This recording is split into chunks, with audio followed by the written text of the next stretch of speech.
everyone, welcome back. Happy 2018. My name is Martine and welcome to Single Mother by Choice. Today we're going to go over my 5 to 8 week bump date. Let's just get into it. There's a lot to talk about. I'm very excited to be pregnant, of course. This is what I've been planning for years, and for me to achieve success relatively quick, I was very excited. You can watch my previous videos just to see how I found out and how my last cycle went. It's supposed to be this magical, special, happy time, and it is for the most part a happy time, of course, but nobody warned me about these mood swings.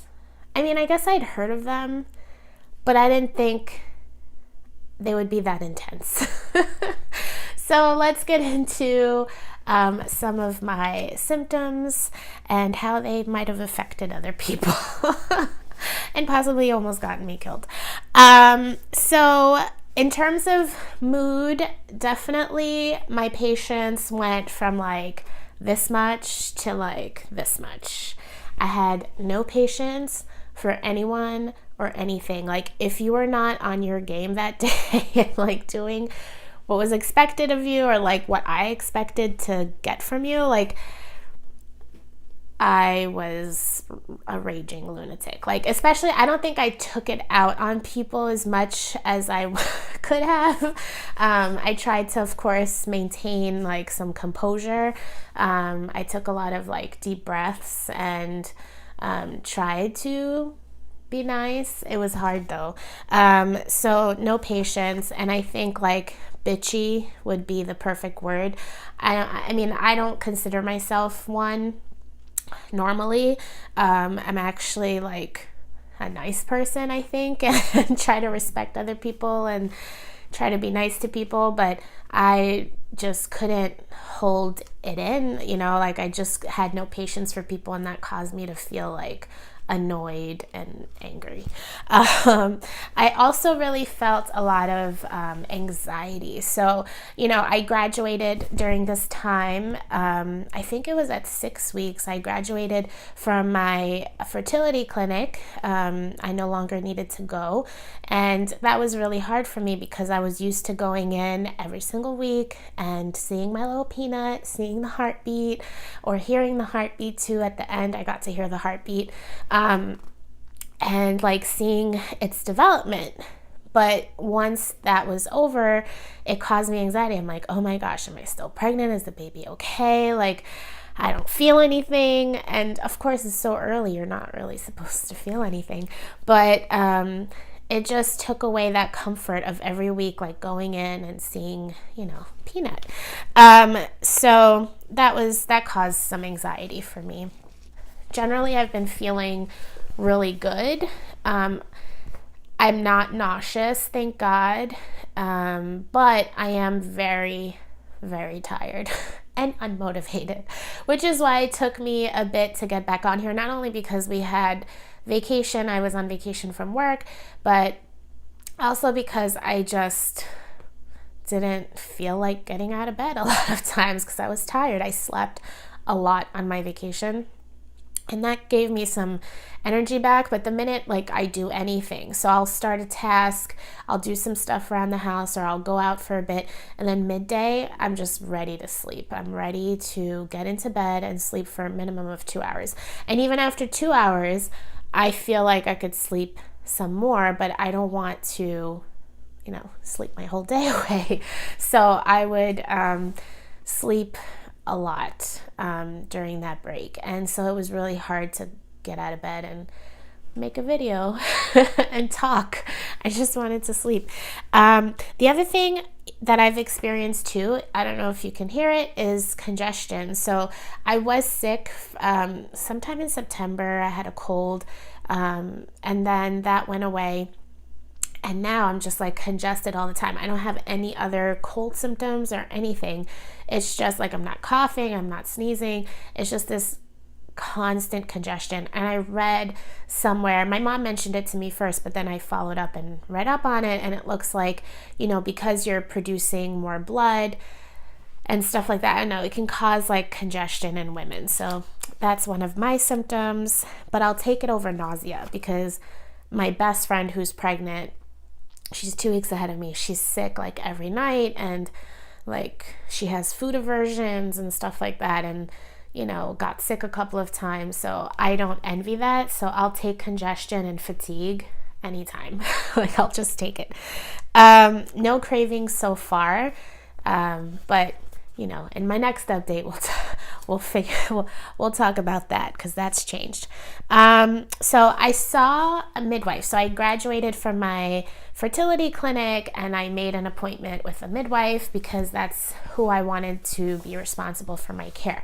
And once I got there, everything was fine. Baby was still good, thank God. Heartbeat was strong. And but she did tell me because of my age and elevated BMI, like I need to see a high-risk physician, a high-risk OB. So that really put a damper on my plans and like made me kind of sad because I'd always wanted to have a midwife be in charge of my care.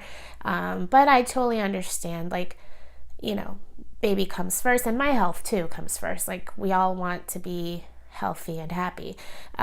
She did reassure me though, because my hospital that I'll be using, Stony Brook Hospital on Long Island, this midwifery practice is also partnered with the OBs at Stony Brook. So I'll have access to all of the same things that the midwives offer. So breastfeeding classes, and I can even have a one-on-one consultation with a lactation consultant after the baby is born. If I'm having trouble breastfeeding, I can have a one-on-one consultation with them. So anything that they offer, I have access to. It's just that I'll be directly seeing a high-risk OB. The other thing she said that, excuse me, I'm congested and out of breath. So the other thing that sort of reassured me was that she said Stony Brook has really reduced their cesarean section rates, and the doctors are becoming more and more like midwives there. They're working a lot to give women a chance to labor longer, to have less interventions, to allow women to hopefully have a more natural birthing experience. The other thing too that I really liked is that with that hospital is that there are doulas on call. So if you require, someone just to come help you through the labor process, a doula will be there for you. They also gave me a list of doulas that I can contact privately. So that was really great. Additionally, I'll be able to, God willing, baby is healthy, I'll be able to have the baby in the room with me the entire time, which is really awesome and really important for breastfeeding and bonding. So I really, really like that a lot. So all of that stuff will be available to me, and I really like that they're making progress in that way. It's progressive here for us in the US. I know in other parts of the world it's the norm, but for us here, like, that's really important to me, and I feel lucky to have found like a practice in the hospital that kind of aligns with what matters to me. So that was good. Medications. So I was still on Endometrium. So when I graduated from my fertility clinic, my doctor gave me a protocol to sort of wean myself off of the Endometrium. I had to take, start off with 300 for a week and then down to 200 of Endometrium and then 100, and then take it every other day. For major events, I had a bit of a scare. I don't remember exactly when it was, but back, I think in November, it was around the 8th week, the tail end of the 8th week of my pregnancy. We experienced in New York City a little bit of snow. It was maybe a couple of inches of snow. But despite this small amount of snow, I really thought, should I walk today or should I take the subway? Because normally I walk 20 minutes from the terminal to work. And I thought that day, like, maybe I shouldn't. But being stubborn and thinking, like, I'm only pregnant, I need to keep staying active and this and that, I said, I'm going to walk. And recently they repaved the sidewalks right outside the terminal. The new Apple store. Jerks. They repaved. This is like, eventually they're going to get sued, or somebody's just going to get really hurt. Something's going to happen, but their pavers, when it's dry, is fine. Like, you're fine. But the minute it rains or snows or anything, it's like you're on an ice skating rink. Like, you are slipping and sliding everywhere. And of course, they did not shovel yet because it was early in the morning. They hadn't shoveled yet. They hadn't salted. They hadn't done anything. So people are literally slipping and sliding. But I didn't notice that at first. I'm just, New York people, you're just like walking. So the second I step onto those pavers, I start slipping and sliding. And in my head, I'm like, oh crap, like, I forgot about this. I need to, get to the other side of the street. Could not get any further because I suddenly found myself, like, in slow motion going into like a half split. Okay, a half split. And I haven't done a split in my life ever. Like, I'm not one of those girls, I'm not a gymnast or was never interested in like splits or anything like that. So I'm like in the middle of a split and I'm like, oh crap, I'm gonna split my pants or like really hurt myself. So then halfway through, I kind of like leaned back and like fell on my butt. It was not a big deal. The worst part was that, of course, my clothes are now soaking. My coat, my pants are like covered in snow.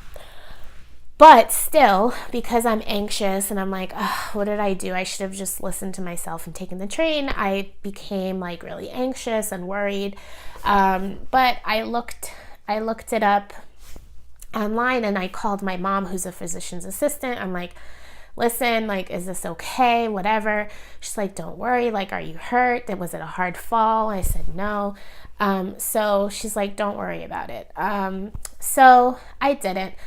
And everything, I was fine. I was sore. My thigh was just like, I felt like I had ripped.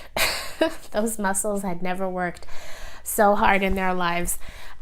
So my thigh muscle on my left leg was sore for a few days, but generally I was fine. But it was scary, and especially again, because I'm not seeing my fertility doctor every week anymore. I'm not getting those updates. So I was like, oh God, like I took pregnancy tests. I was just like, oh, please let everything be okay.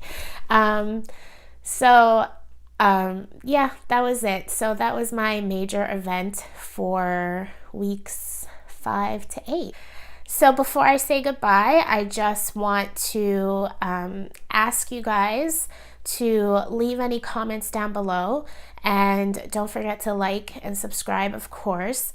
I also was thinking about doing a Q&A, so I don't know if that's something you guys are interested in participating in, but if you are, just leave me some questions down below, some of your pressing questions about my journey so far, because I know a lot of people are new to my channel. So you can ask me about my journey so far. You can ask me about like what my future plans are, just anything you'd like to know about me. And hopefully if I get enough questions, I can do a Q&A for you guys. Yeah, and so that's it for now, and I'll see you in the next bump date. Take care, everyone. Bye.